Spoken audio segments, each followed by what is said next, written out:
Tempo para reunir a Comissão Executiva de segunda a sexta. Analisamos em profundidade, com a Ordem dos Economistas e o ISEG, os principais temas económicos que marcam a atualidade. A formação do próximo governo continua a toda a velocidade. O acordo político entre o PSD e o CDS está praticamente fechado, mas faltam ainda acertar alguns detalhes. Pedro Passos Coelho pode ser indigitado já amanhã como primeiro-ministro, isto se os votos da imigração não atrasarem o processo, tendo em conta que a imprensa brasileira avança agora com a possibilidade de ilegalidades.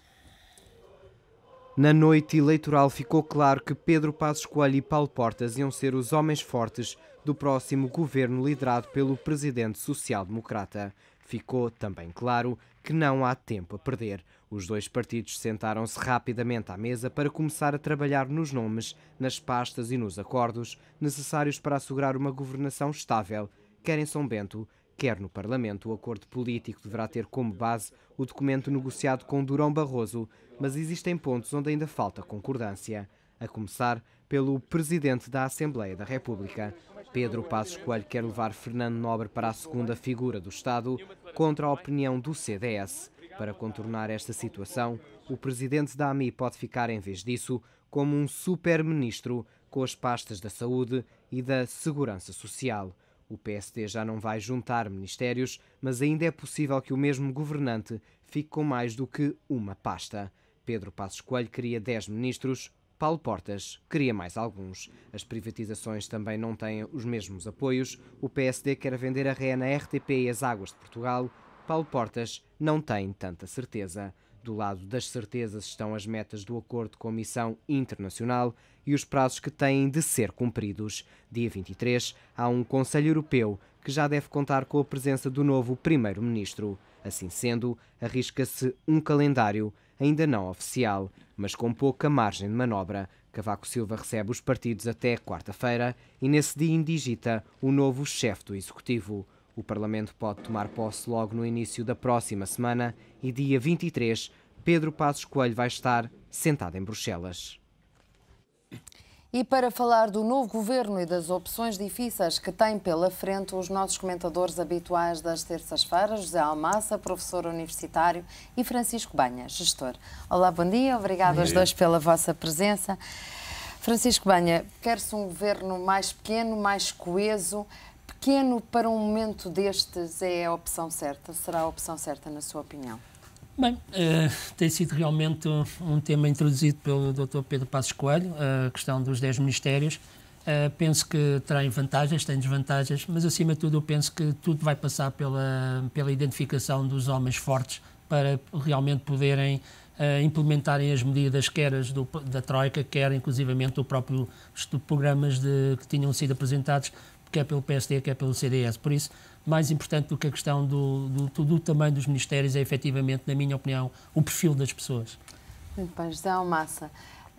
Já se percebeu que mudar a orgânica neste momento dos ministérios e depois reduzir o número seria muito difícil, porque o tempo vale mais que ouro nesta altura. De qualquer modo, há aqui um conjunto de ministros que podem ficar super-ministros. Quais são as preocupações que vê na junção, se é que vê, na junção de algumas pastas? Olha, a junção das pastas, eu penso que, até para se dar uma ideia de que há mudanças, porque se fizermos tudo igual como estava no passado, não damos ideia de mudança. E o país necessitou de mudança, tanto que foi isso que aconteceu com o resultado das eleições.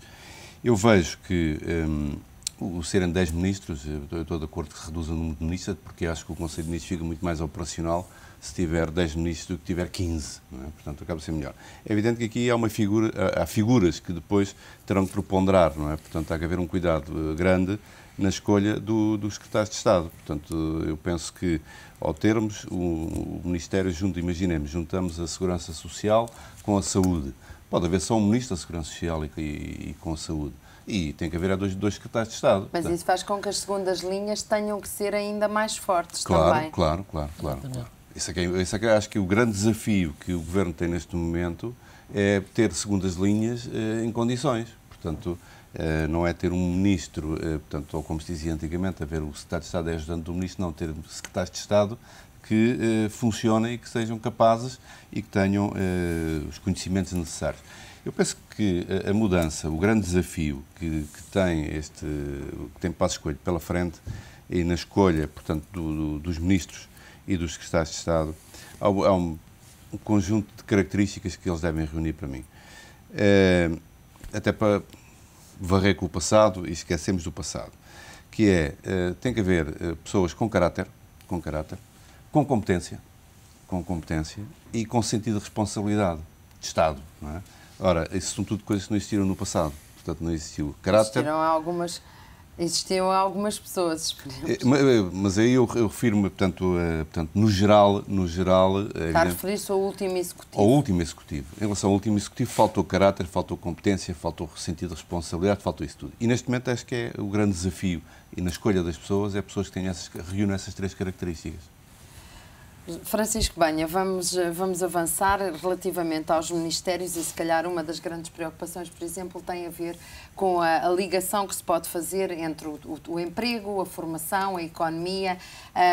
Parece-lhe bem que a economia fique junta com o trabalho, porque esta questão ainda, pelo menos, não é do conhecimento público, já esteja fechada. Há quem defenda o trabalho com a segurança social. Qual é a sua opinião? Olha, eu antes de responder diretamente à sua questão, eu queria dizer o seguinte, ainda bem que a Alda começou pela economia e não pelas finanças, porque eu penso que para as finanças, para além de se ter um ministro com aquelas qualidades que já foram referidas, um político, um tecnicista que conheça bem os dossiês, etc., eu acho que o grande problema, até porque esse ministro de alguma forma tem o trabalho mais ou menos facilitado nos próximos tempos, porque tem um caderno de encargos da Troika e tem que o implementar, as dificuldades depois virão para o Orçamento de Estado para 2012, mas já lá iremos. Agora, o grande problema realmente do país é realmente aquilo que acabou de dizer, é o Ministério da Economia, porque o país é daquelas áreas que o país não tem um rumo definido e não há nenhum caderno de encargos. E, portanto, o Ministro da Economia vai ser, na minha opinião, uma das traves mestras do sucesso deste governo. Ele terá que ter a capacidade para implementar um plano de crescimento, de competitividade do emprego, que, de alguma forma, consiga fazer com que a economia portuguesa cresça. Porque o próprio FMI já referiu e já o disse, que não vai ser suficiente, em princípio, as medidas da Troika não irão ser suficientes para que Portugal possa voltar novamente aos mercados. Portugal tem obrigatoriamente que crescer e realmente a economia vai ter um papel bastante importante.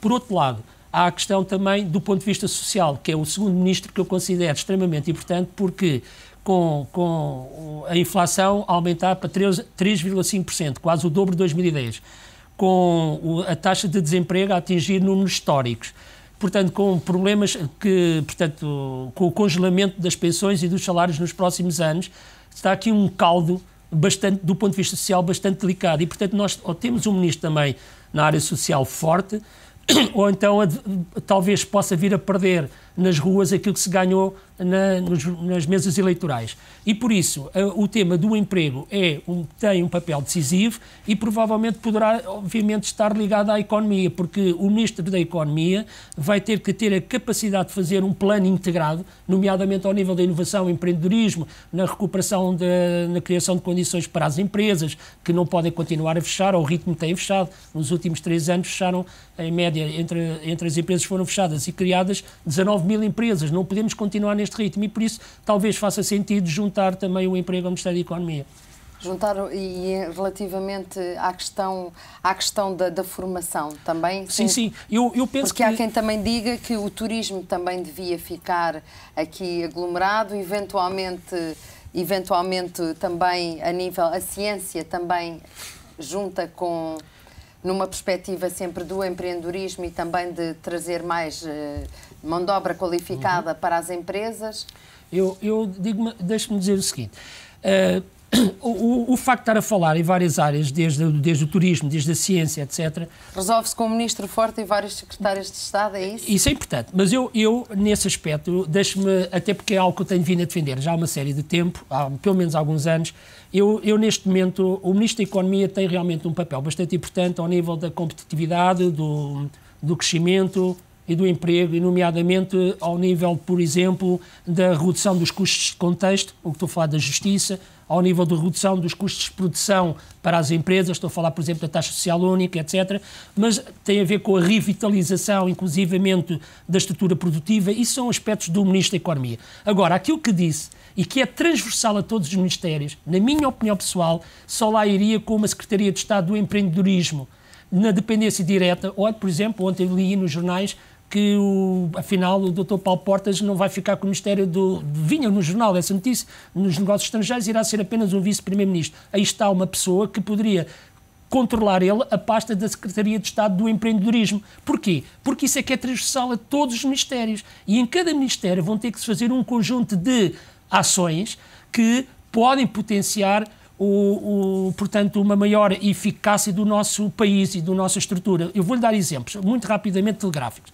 Ponto número 1. A educação. É necessário fazer imediatamente implementar o Programa Nacional da Educação do Empreendedorismo nas escolas. Para isso, como é que se vai fazer isso já no próximo ano letivo? É muito simples. Vai-se aos centros de emprego, vê-se quem são os professores que estão desempregados, damos formação aos professores e os professores implementam depois nas escolas. Segundo, o Ministério da Ciência... Quem é que paga essas pessoas? Não, as pessoas já recebem subsídio de desemprego. Já recebem, não há nada. Agora vão passar a fazer trabalho. Como é que se ministra isto? É fácil, é fazer cursos de formação de 3 dias às pessoas, como se está a fazer neste momento. Há 18 municípios em Portugal que estão neste momento a desenvolver já esses programas de empreendedorismo nas escolas. Segundo, a questão das universidades. É preciso, por exemplo, saber o que é que 45 mil investigadores, estamos a falar do Ministério da Ciência e Tecnologia e universidades, há 45 mil investigadores, dos quais 35 mil estão nas universidades, o que é que essas pessoas andam a fazer ligadas às atividades empresariais? É preciso potenciar isso.